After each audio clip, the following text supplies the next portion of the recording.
à tous, piétons, cyclistes, responsables associatifs, citoyennes et citoyens. Nous sommes venus ici nous rassembler en hommage à une victime de la route. Une cycliste de 82 ans qui s'est fait renverser sur le passage piéton, elle ne commettait aucune infraction, par un automobiliste qui s'est arrêté brièvement pour regarder, qui ensuite a pris la fuite et qui n'a jamais été retrouvé.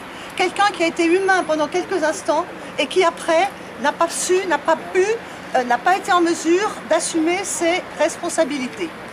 Pour le cadre 67, association de cyclistes urbains, c'est un grand chagrin parce que c'est la 4e victime, la 4e femme qui se fait écraser par un camion ou par une voiture depuis 18 mois.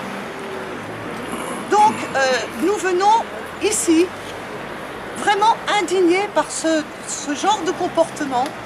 Nous remarquons aussi que dans ces circonstances dramatiques, il y a des choses qu'on peut vraiment regretter. On peut regretter l'irresponsabilité du chauffard qui, comme je vous l'ai dit, n'a pas été en mesure d'assumer ses responsabilités devant la société et qui a écrasé une vieille dame comme cela. On peut regretter et s'indigner de la vitesse excessive des véhicules motorisés sur cet axe assez rectiligne où souvent la vitesse n'est pas respectée. On peut s'indigner aussi de ce que les bandes cyclables, qui sont des aménagements faits pour que nous circulions en sécurité, que ces bandes cyclables servent trop souvent de parking express pour aller faire 3 courses, pour s'arrêter ou pour stationner un peu plus longtemps. Et nous demandons 2 choses principalement: que des aménagements continuent à être faits pour que les cyclistes et les piétons d'ailleurs circulent sur cet axe très employé avec la meilleure sécurité possible.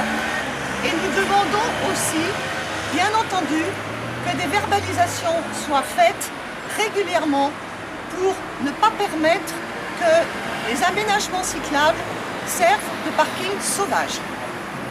Nous prenons acte de la présence d'Éric El-Koubi. Nous avons noté ses déclarations quant au contrôle et aux aménagements dans le quartier qui vont être faits. Et nous pensons que sa présence est un gage de l'intérêt des collectivités territoriales quant aux conditions de sécurité des citoyens. Maintenant, je vous propose de prendre une minute de silence à la mémoire d'Ilse Urbanek.